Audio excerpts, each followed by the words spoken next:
Hi, Frank and Rebecca. Here is your first video feedback on your first journal submission. I just read it and I want to go over a few things with you. First of all, galant is spelled with one L only. And then you say, in the 18th century, C.P. Bach and other composers were influenced by an upcoming style called galant. First of all, I'd like you to be a little more specific because centuries at this point are very long. So maybe you can say in the mid 18th century, because this would also mean like in 1710, still in the 18th century. But at that point, C.P.E. Bach did not compose anything. Okay, so just try to be more specific with time indications like this. Then you say we're influenced by, and I guess that's true. But C.P.E. Bach is certainly one of the innovators of this style. So it's not like C.P.E. Bach was sitting in Potsdam at the harpsichord of Frederick II and suddenly was hit by the galant tsunami and then started to write in this style. But he was, really one of those composers that developed it, and by the publications of their music also began to spread the style. Then you go on to say, before we can begin discussing Bach's compositional and galant. Now, while this is okay to do in an oral presentation, I would like you to do this kind of like red thread that you're trying to establish here by language and not by actually saying it.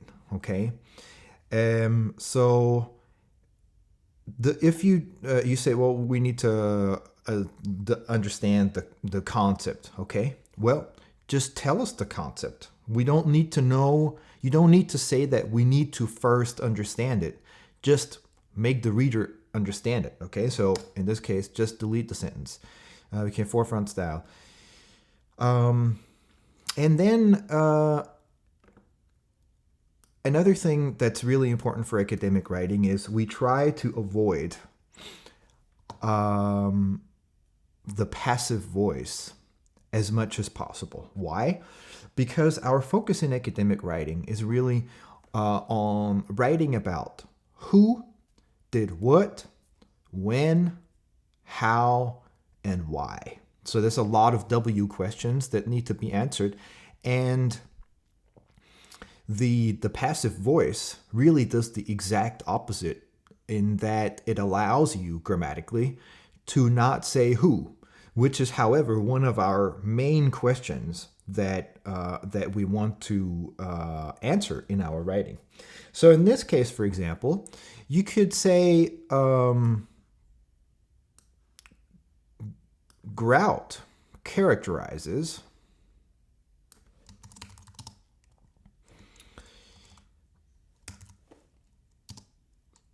and then say what he characterizes as blah blah blah. Only made up of blah blah blah. Okay, and then in fact, when you use this citation technique, you can actually say Grout parentheses 462 characterizes blah blah blah. Okay, instead of this, and then that saves you the passive voice is characterized by, because it's really important to say who, and it's important to not say who. Okay, compositions in the galant, you can't really say galant just like that, galant style. Okay, tend to seem more lively and free than compositions. To show a few examples, qualities frequently seen in the galant style. Also, this is yet another one of those filler sentences that we don't need. You just delete this and say, for example, and then basically you bring this up into the sentence. CPE, there's a dot missing, Bach Sonata number 4 in A major. Then typically when you give, which is good, catalog numbers are always enclosed or at least preceded by a comma. If the sentence continues, then they're actually enclosed in commas. And then you can also delete as an excellent example because you already said for example. And then you have to obviously rephrase, measures 1 before, for example, measures 1 to 4 in CP Bach Sonata in A major, blah, blah, blah. And then try to avoid this verbose type of we see that, well, just shows like this, the measures 1 to 4 show or display or exemplify this, that, and the other. Okay, it's very common as cadences are appreciated and seen as harmonically pleasing. The short musical phrasing is very light and harmonically. And this piece is very light harmonically and rhythmically, with its only purpose. Well, I think I'm not sure I agree when you say the only purpose is to provide movement of the bass, because the bass up until the end of the 19th century provides the foundation of the harmony in a piece. So I think to say that it is just there to give it movement, I think that's an understatement. And then when you get to your conclusion here, it needs to conclude the conclusion needs to conclude the entire paragraph and not just the last thing you said. Okay, so basically this needs to connect with the first sentence and not just your example. Okay, and by the way, when you say from to, this dash here needs to be a long one. It looks like this, and is on a Mac achieved with Alt and the minus. Okay, if you're not on a Mac, find out how this is done. This is called the N dash, and is used for this purpose, where you give a range. Then this dash is used also here, for example. Okay, and after commas, there's always spaces. Always.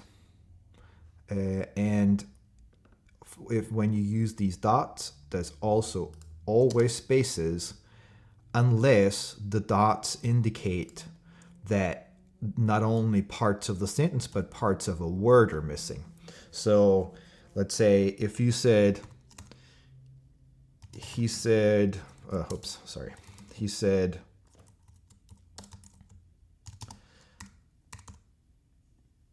shit, and you don't want to say that, you can put 3 dots.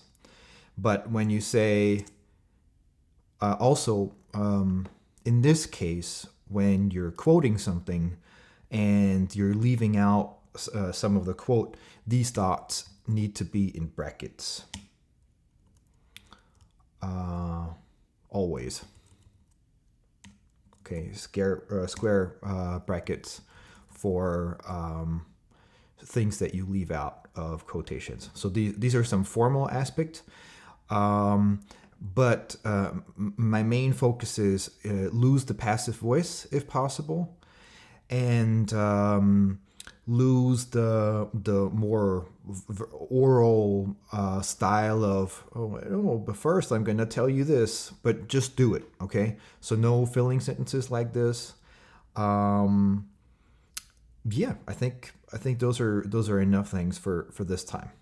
Good job, guys. If you have any questions, let me know. Other than that, I see you very soon. Take care. Bye.